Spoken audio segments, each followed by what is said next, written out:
Hello and welcome back, ladies and gentlemen, to another Historical Humans Reacts. And we're here today with a two-part special, which is a series on repatriation where the UK returned looted Ghana artifacts on loan after 150 years. Which the artifacts were stolen and now they're being given back, but on loan. Yeah. So what happened is in the 19th century there was something called the Anglo-Asante Wars, which involved the British invading the Kingdom of the Asante and pillaging it repeatedly. Which is in Um, modern day Ghana. I think that should be yeah, important to highlight. yeah, it is. Yeah, it is. The Asante, which are now a people of Ghana. We'll get to this. The stuff that was pillaged has since become a part of the Victoria and Albert Museum and the British Museum over in England. And um, the those two museums have recently agreed to repatriate, I believe last month, a number of valuable artifacts back to the current Asante people within Gaza, within Ghana. Mhm. Uh, and the it is officially a 6-year loan. 15 items were taken from the British Museum and 17 from the Victoria and Albert Museum. All these objects were looted during the Anglo-Asante War and have been returned to the Asante people as a loan. Uh, and honestly, a big part of what has gotten some people, shall we say, gotten all their panties twisted in a bunch here. You could just say Uh, riled up, too. yeah. Well, no. That gives them far too much credit.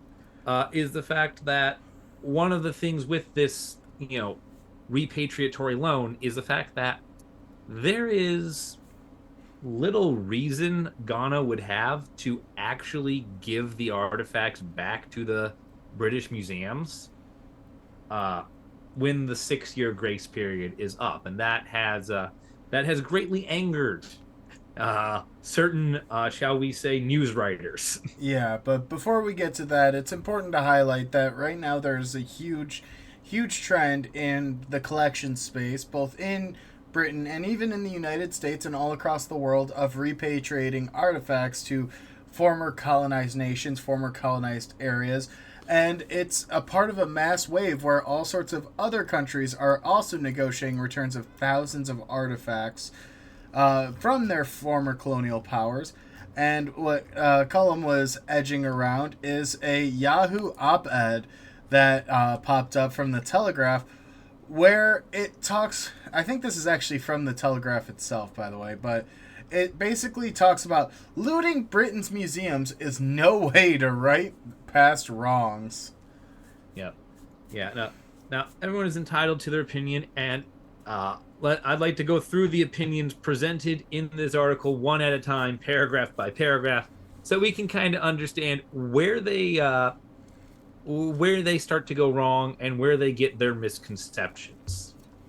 Um, so first up, its first statement is that Britain's museums are the envy of the world because nowhere else can you really find such a wide range of artifacts.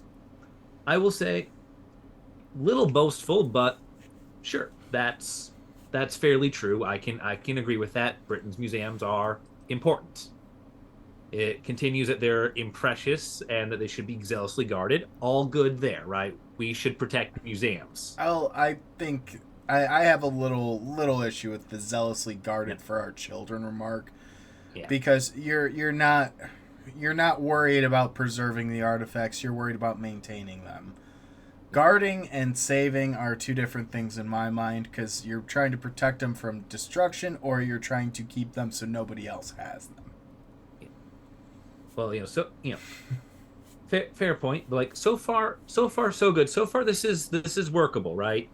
Protect museums. Britain's museums are valuable. It's on an edge, but yeah, it's still Yeah, tolerable. it's It's the it's next good. sentence that really It's gets me. right here where we immediately take the turn off the deep end, uh, where it talks about the inheritance of these museums is being dismantled. Now, this right here is where we dive right into some very problematic language and misconceptions. You're not inheriting the museums. The collections in these museums are not an inheritance of the people of Britain. They are an inheritance of the world. And this dismantling, it's not the destruction of that property, but rather a reestablishment of proper ownership. And that's where I think a lot of this hinges, that I have a lot of issue with, especially in archaeology, is the issue over ownership. And I say that as a very broad term, but we're going to dissect it here in a second. Ownership, as overall here, is talking about ownership over this collection, ownership over the work that their forefathers had gone through in collecting, to put it nicely. But we see very frequently in both collections and in archaeology themselves this idea of ownership of, oh, we own this because it's in my collection, or we own it because our ancestors went and collected it. I own this site because I'm the one who excavated it. And we hold this, it's a double-edged sword in a lot of ways, because you hold it close to your heart because you care about it, and you have that sense of ownership because you have that innate sense tied to it. You have that sentimental value. However, this is where I think we need to become more objective scientists, where you do not do ownership, and realistically, as scientists and as historians, as collections, as museums, it is our goal and our primary focus at the end of the day is education, is to learn and how we can progress that story. If we are not learning, we are not progressing. And I know that seems like a tangent, but in reality, museums are educational institutions. They're there for you to learn from. They're there for you to improve upon. It's not there for you to claim ownership, whether cultural heritage or whether not. And realistically, this article highlights on something that is way, way too intertwined of this idea of a national heritage, a national culture, and nationalism. And even though these artifacts are from all over the world, it ties back to that colonial national power of, my ancestors went out there and collected it, they took it from these people, why do we have to pay it back when it's ours? Yeah, and that is the big issue that gets tied into this almost immediately by this article, which is one of the reasons why, despite this article being fundamentally wrong in almost every way it could be, I do like this article because it is a step-by-step guide to all the misconceptions and all the other geopolitical ideologies that get tied up with collections and museums and artifact ownership. Because, it just kind of goes through step-by-step everything that people mistakenly believe about these things. And the key part here is next thing it complains about is the mantle of decolonization. I don't even know why it's in air quotes in this article, but it is. And the idea that, yeah, you shouldn't have a, massive global empire full of people who not only don't identify as you, but actively don't want anything to do with you. And the thing that really frustrates me about this argument is they build it in what we would refer to as a pseudo-intellectual argument. They try to posture themselves and pose themselves as being this higher thinking, higher analytical person, being, when looking at these collections, trying to look at the emotional nature of the repatriation, and they very succinctly put, tactily allowing the pillaging of our museums under the mistaken belief that they are correct is short of a scandal, and that's followed almost entirely by their concern is wholly partial and driven by guilt is what they see as uniquely monstrous Western historical legacy. They are pinning that guilt, that perceived negative emotion that is brought forth, and they're masking it. They're using that to project outwards. They're saying that it is Western guilt that is allowing us to bring these back, but instead it's not giving ownership, it's not giving credibility, it's not giving ownership to the people who it descends from. You are not letting people to control their own history, their own cultural identity. You are trying to tell people how to be, and it ties into white saviorism, where you come in and you. Oh. It is a failure to acknowledge the personhood, rights, and general existence of the living human beings whose ancestors actually made the artifacts and whose current culture still in many cases reflects the artifacts which their ancestors produced. And It is that denial right there that sits at the core of these arguments. And one of the key things with this is the fake straw man argument that gets put in very early on as well, which is little scrutiny is applied to the logic of this process of repatriation.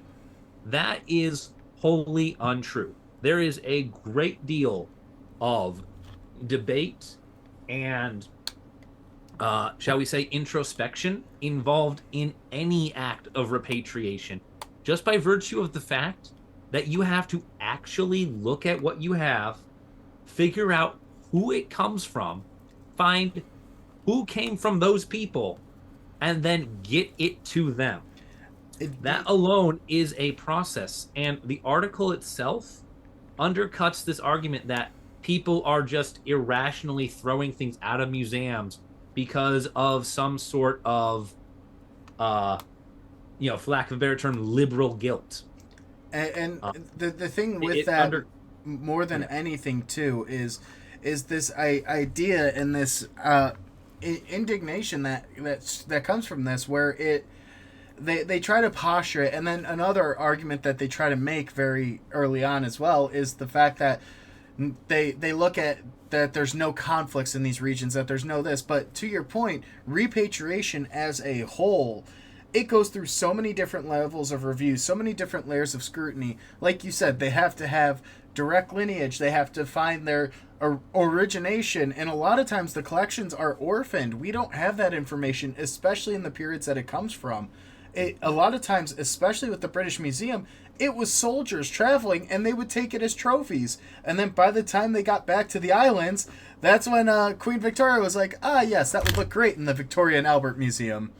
And it takes away from the personhood, and what people don't want to acknowledge and what they are afraid to hear is a lot of times their ancestors were not on the right side of history, especially the British. The British refused to acknowledge that they had done some wrongs. And this is the furthest extent of it, where it's impacting these institutions, and you get people who are ethically and morally just in trying to fix these wrongs. And it frustrates me, especially that argument about conflicts, because these countries, these people have the fucking they have the scientists, they have the studies, the places to hold these artifacts. Yeah, they are more than capable. And just one of the key things with this article is that it tries to frame this repatriation and these loans of artifacts as somehow irrational. Yet at the same time, it also acknowledges that one of the key reasons why this has been labeled a 6-year loan by the British Museum and by the Victoria and Albert Museum is actually a very carefully thought out, very intentional decision to circumvent certain laws under the British Parliament that allow the British to halt, the British government to halt any act of repatriation of any artifact in the United Kingdom. So by simply labeling it a loan and then just not questioning it when Ghana inevitably refuses to return the loan is not an irrational, illogical, chaotic event, but a carefully planned out, step-by-step, thought-through process to allow these people to re-obtain artifacts of their history and articles of their past, despite some horribly backwards laws that that Parliament has put in place. And that's exactly what it is it's the museums definitely circumventing the legislation, but it's because you have a lot of exceptionally intelligent people in the museum studies and in these fields that are the ones spearheading these efforts. And it's not a uniquely British issue. America's having this issue with the indigenous, with the Native Americans, because we have also done a lot of really shitty things that is trying to fix. And I very much, stuff like this aggravates the hell out of me because I have spent a majority of my professional career advocating on behalf of indigenous communities, repatriating human remains, grave goods. I've worked with nations to establish cultural resource programs so they can actually have the infrastructure in place to try and make these arguments. And to see an article like this that is so blissfully unaware of the human side of things, especially on the other end of that token, they look at the institutions and these people as being incompetents that are just emptying the storehouses, when in reality this is probably the way we bolster a more cohesive future, where now instead of having to go to the British Museum, you may actually have to travel to Ghana to see these artifacts in person. I really don't. And and that might not actually be such a bad thing. It would definitely benefit the people of Ghana and help spread the massive, overwhelming, shall we say, tourism industry out of the few choke points that's in back into the rest of the world, and actually, spread around some of that lovely, tourism to more parts of the world, and that lovely tourism money that so many countries and places rely on. But yeah, we could probably yell about this all year and not run out of things to say, especially Justin. Yeah. Getting yeah. As I've been hot under the collar a few times here, but that's a good enough point to leave it. So we'll see you next time. Peace, love, archaeology.